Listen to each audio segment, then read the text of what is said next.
Si Embiid naman ngayon yung tina-target nitong si Shaquille O'Neal sa Sixers. Una si LeBron parang sinusunod-sunod na talaga ngayon nitong si O'Neal ang super team ng Sixers. Sinabi kasi dyan ni O'Neal na dati naman talaga tinuturing si Embiid na pinakamahusay at dominant big man, pero sa mga nakaraang taon kasi nga raw nilampasan siya agad nitong si Jokic. Hindi ko alam dahil sa injury o sadyang si Jokic kasi yung big man na overall stats inaasahan at may championship title at ring na hawak. Kaya nagmumukhang napag-iwanan nga raw itong si Embiid. Kaya sinabi ni Shaq na gusto ba ni Embiid na bawiin yung title na pinakamahusay na big man ngayon sa NBA dahil sobrang dami naman nga raw talaga ngayong big man yung mas nagde-develop pa lalo ngayon. Kaya ang sinabi ni Shaquille dyan, hindi nga raw sapat na gusto lang kasi nga raw yan ni Embiid gawin. Kailangan nga raw niyang patunayan ngayon yan sa Sixers na nakabuo sila ng super team. May workout video rin kasi na pinapakita na mas magandang kondisyon ngayon ang lagay niyan. Pero may doubt pa rin kung sa buong season magiging healthy siya. Kaya malaking challenge yan kay Embiid, lalo na dagdag gasolina na naman yung sinabi na yan netong si O'Neal. Dahil hindi naman nga raw nawawala yung talent kay Embiid. Kapag healthy nga naman kasi to, kaya pa rin yan maglaro ng high volume sa scoring, rebounding, passing at defensive anchor. At nakita naman yan mismo kasi nung 2026 playoffs nila. Nang ma-3-1 deficit sila ng Boston, nakabalik ang Sixers at nanalo sila ng 4 na sunod dito sa Celtics. Malaking comeback yan talaga. Sa Game 7 pa, si Embiid pa mismo yung nanguna sa 109-100 victory game nila na may 34 points at 12 rebounds. Kaya mas tama nga raw yung ibig sabihin. Alam niyang kaya naman talaga ni Embiid maging dominant big. Ang tanong nga lang raw talaga dyan kung kaya nga raw ba talaga nitong si Embiid maging healthy at makita siya buong season sa playoffs ng Sixers. Yan yung tanong ni O'Neal. Kaya may sobrang laking pressure sa Sixers. Dito pumapasok si LeBron at Jaylen Brown.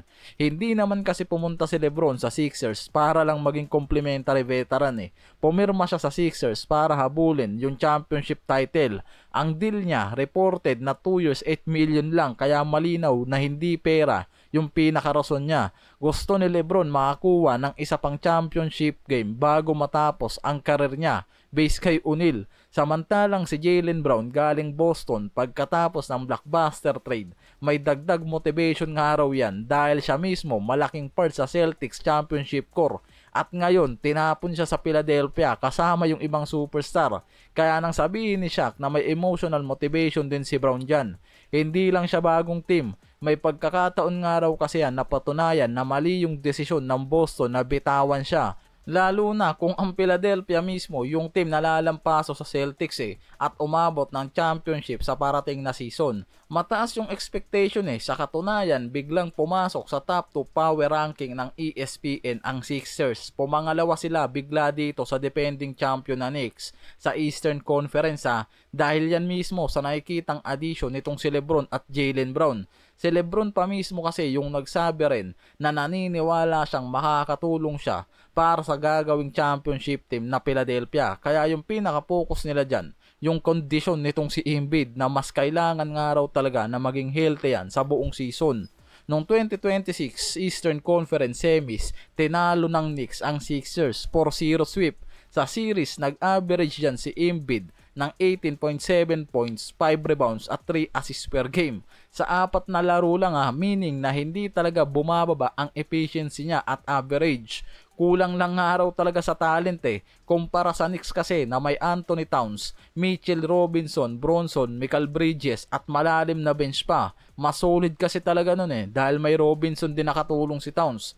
Pero nakikita pa rin kung gaano sila nahirapan nun sa ilalim kontra kay Embiid. Ang problema, matchup flexibility. Si Towns kasi may offensive advantage dahil kaya niyang kumuha ng shots sa labas at mag-stretch ng depensa. Pero kapag nakaharap niya mismo yung dominant center tulad ni Embiid, lumilitaw yung problema Ang tanong nga nila dyan kung kaya ba niyang protektahan ang rim at pigilan ang physical dominance ni Embiid nang hindi nasisira yung buong defensive structure nila. Lalo ngayon na nagkaroon ng malaking addition ang Sixers. mula kay Brown at Embiid. Kaya nakikitang hindi na sobrang kailangan bumuwat ng opensa si Embiid. Mag-iiba talaga yung positioning niya na may LeBron at Jaylen Brown na mismo sa lineup nila eh. Ang Knicks, defending champion based sa NBA mismo, nagkaroon talaga ang Knicks ng mahabang playoffs run. Sobrang dominant. Nagtapos sa unang championship title nila. Kaya yung pinaka-argument nga raw ngayon, kapag maliit ang problema nila sa regular season, pwedeng hindi yan ramdam. Pero sa 7 games playoff series, pwedeng maging decisive nga raw ang weakness nila. Lalo na sa Eastern Conference ngayon na sobrang laki ng naging upgrade ng mga teams. Halos lahat champion contender na. At hindi lang naman Sixers kasi ang tinitignan nila dyan. Pinagkukumpara lang kasi agad yung mga to dahil sa taas ng expectation sa Sixers super team. At umabot sila sa top 2 power ranking katabi nitong defending champion na Knicks. Ang Knicks may Karl Anthony Towns at Robinson, samantalang ang Sixers meron palang Embiid, wala pang suporta talaga pagdating sa interior. Kung dominant si Embiid, kailangan nga raw talagang magkaroon ng malaking adjustment ang Knicks. Hindi katulad nung last season na nakapokus lang talaga sila kay Embiid. Iba ngayon, kapag dinoble team nila ulit yan, may LeBron, Jaylen Brown plus Maxey na. Kaya lalong mas makakapag-focus atakihin sila ni Embiid. Sa ilalim, mas maraming scoring opportunity ang meron ngayon sa lineup ng Sixers kumpara sa Knicks. Yan yung base sa mga analyst. Kaya center depth becomes a strategic issue. Hindi lang roster issue ang sinasabi nila dyan. Lalo ngayon na iba na nga raw kung magtapat uli yung mga to. Ang East ngayon, literal na puno talaga ng mga teams na may physical frontcourt at superstar level talent. Pero ang Sixers, yung particular na tinitignan dyan, dahil sila yung pinaka-complete na roster, may exact positioning pa. Dahil yan sa dagdag na dalawang elite creator sa paligid ni Embiid, kaya hindi pareho yung matchup nga raw kumpara sa 2026 playoffs eh. Kaya sobrang ganda ng timing na ginawa nitong si Kume, Knicks at Sixers agad sa opening night. Mas interesting dahil ang Philadelphia ang unang makakaharap ng Knicks sa Madison Square Garden sa October 20, defending champion, at doon nila ipagdiriwang yung title habang darating ang bagong look ng Sixers na may LeBron at Jaylen Brown na. Kaya parang instant test to eh. Knicks champion roster, bagong super team style ng Sixers. Isa sa pinakamalaking matchup pa dyan, Karl Anthony Towns na Knicks center depth kontra sa mas healthy na Joel Embiid ngayon. Kapag dumating ang playoffs, isang weakness lang ang pwedeng paulit-ulit nga raw targetin dyan. At kung ang kalaban ang Sixers na may Joel Embiid, LeBron, Jaylen Brown at Maxey, sobrang taas ng offensive structure niyan. Kapag hindi sapat ang frontcourt depth, talagang madedehado sila. Kaya yung tunay na tanong nga raw para sa Knicks, kung sapat pa rin ang big man depth ng mga to para talunin ang Philadelphia kung 100% healthy si Embiid. Kung oo, kailangan nga raw mag-stay na malakas ang Knicks at ma-depend nila ang championship title. Kung hindi, pwedeng maging center position ang mismong reason kung bakit nila hindi mauulit ang championship game nila. Pwedeng si Embiid ang maging malaking balakid nila at yan yung ibig sabihin ng headline sa mga lumalabas ngayon na report.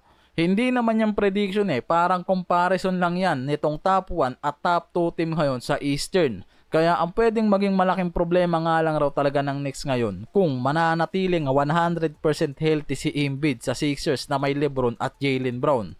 Mas lalong mag-iiba nga raw yung takbo ng Sixers kumpara sa nakaraang taon na masweep sila ng Knicks. Yan yung sinasabi dyan.